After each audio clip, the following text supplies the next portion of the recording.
Hi guys, welcome back to my channel. I'm called Rashida. If you're new on this channel, you are so welcome. So guys, in today's video, I'm here to share with you the installation of our wooden door frame.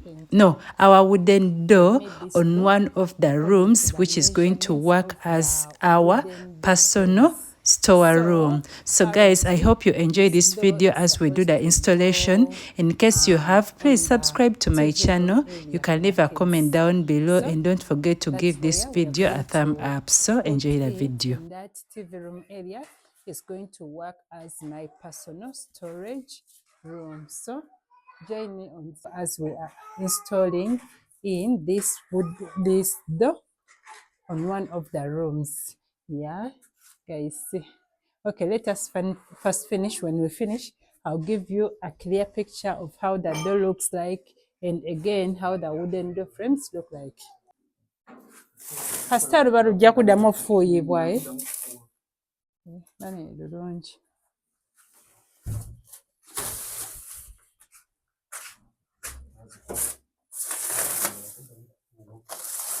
But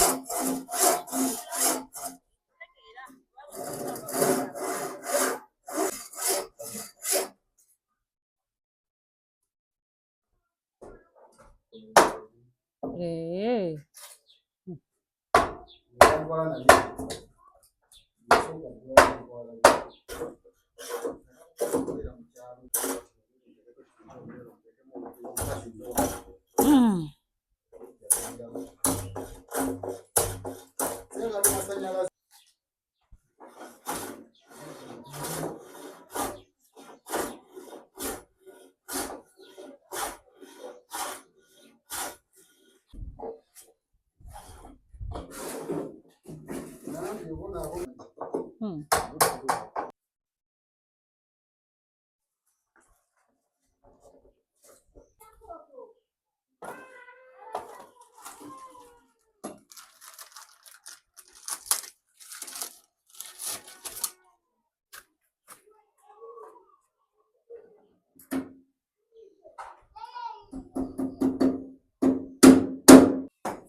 Yeah, good.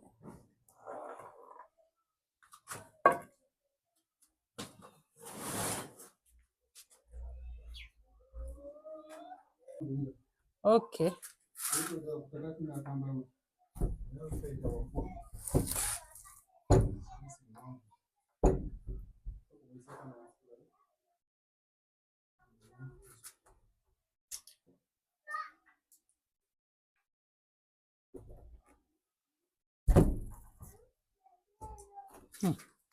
Guys, I didn't know that fitting in that door is that hard. First, we have no electricity, so the carpenter had to do it manually using hands. And now, according to him, fitting in that door is the hardest part. Yeah, what he was doing the leveling, blah blah, it was so easy. According to him, this is the hardest part. But guys, see how cute the door is. You see, guys, it's really beautiful. Mungamba nga mwagala nsindike. They are inside there fitting in. For me, they have told me to stay here. That what I'm going to do, I'll bang that door when they tell me, like in the corner. But for now, this is what we have here. Okay, this is what we have. And this is the TV room. So it's going to be my storage room. We are going to keep all our materials in this room. Then after, when he finishes, I'll give you maybe another picture of how the inside of the house looks like.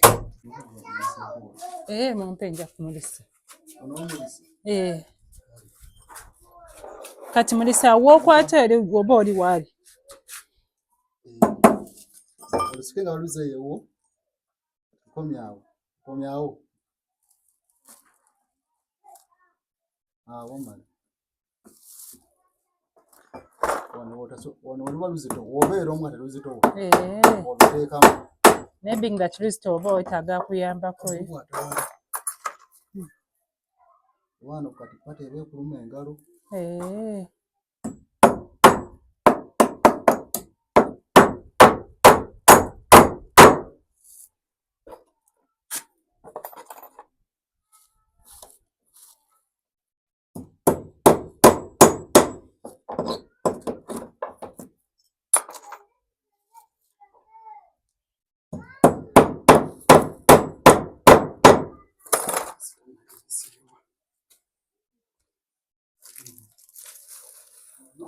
Mm.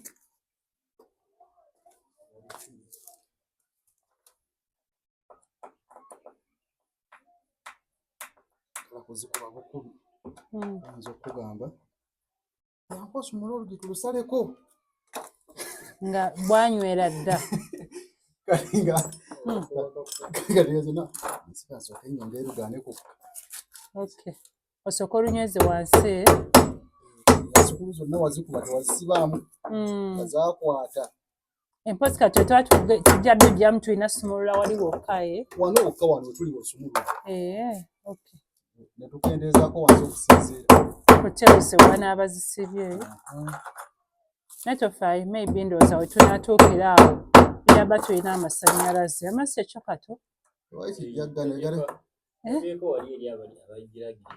olabye abawumeme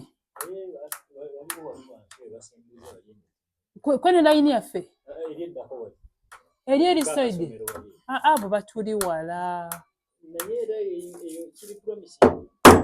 mami manyi kweno layini yaffe abo batuli wala batugaba amasannyalaze gaffe galina kuva eri waggulu ali waina soko wano opposite alina omuti gw'amasannyalaze ganfuuyiridde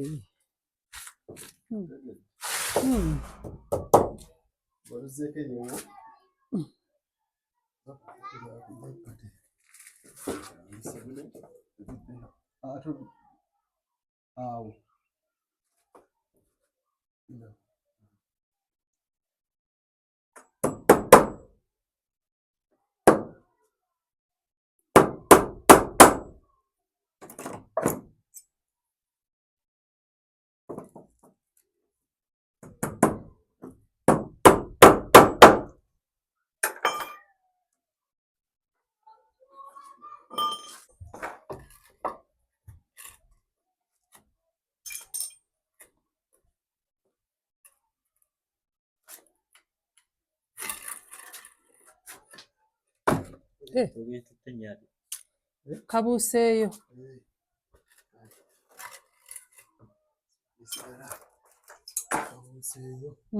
kamenyekeddemu kati kalaba kanaayingira yakuteekawo endala komyayo mabe kati ewo awo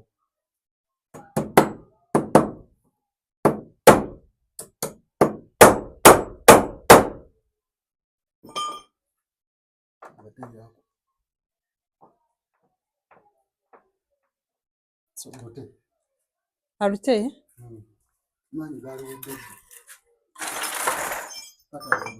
nadde mmanyi guno gwe mulimu omwangu ogusingirayo ddala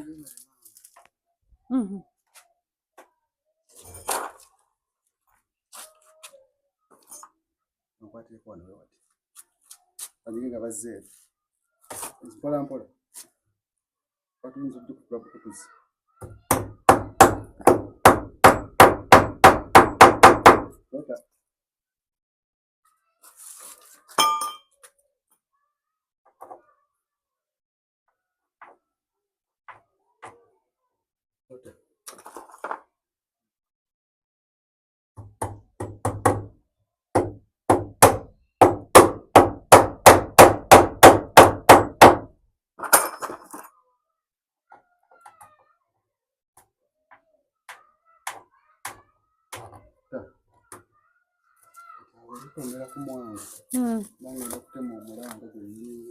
nga tomaze bbisira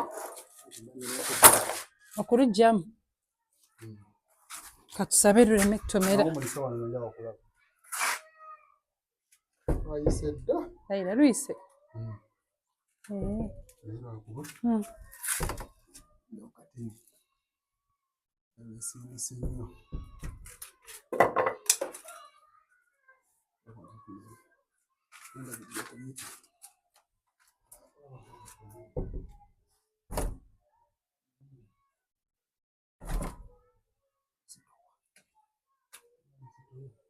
Katukola kikulu jjamu. Kunyweza bunyweza.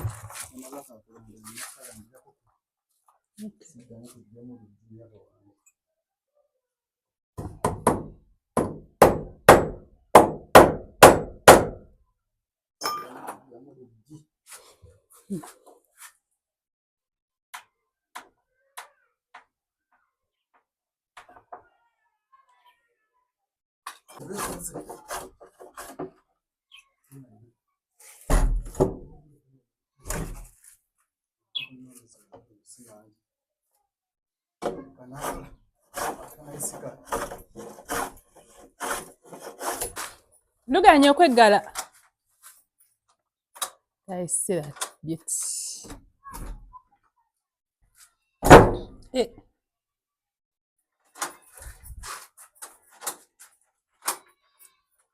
Kyawedde dda?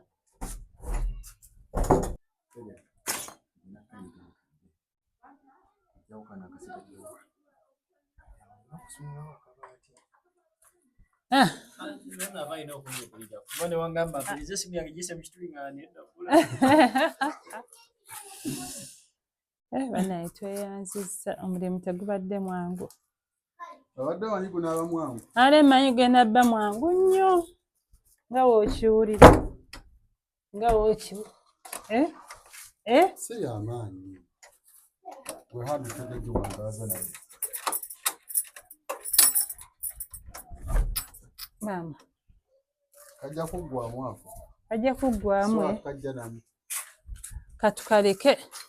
Kasasi gamba ngenda bba nzigulaggulawo. Katusooka oggulewo. Olaba naye wakulemye? Wanzisenga dda wano mu makati.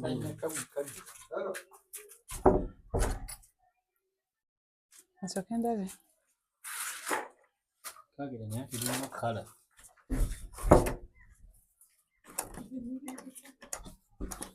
Kubalemi.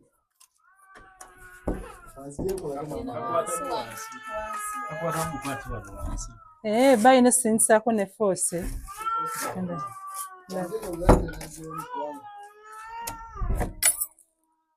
Pozi nga wenkitegedde nti mani n'okubamu evvi. Guys, it's like a week after installing in this door. So today I decided to pass by and I see what we have here. Apparently the caretakers, they help me to put let me say everything we use at our site here in this room. This room is the kids' TV room. Yeah, so for now it's going to be working as our store. This is where we are going to keep all our things. Okay, as you can see, we have the timber there, we have the pipes, we have cement, remaining cement. I don't know why they did not use all that cement. We have some tails there. Yeah, we have the gutters. Okay, we have the wheelbarrow, the jerry cans, the everything which is being used for construction. It's in here. And this is the door, guys. I love how the door came out. It's really cute. It's a very beautiful door. Okay, guys, so this is the door. I can open and close my storage room. You see, here I've closed it. So I'm going to lock this room. I don't think anyone can be that bad and decide to pass there. But this is it. So finally we have our storage room. Okay, and I'm going to lock this room so it will be only me who will be having the keys for this room, so no one can access it. Okay, guys, so I'm going to end my video from here. Thank you for watching. Yeah, so see you. I love you.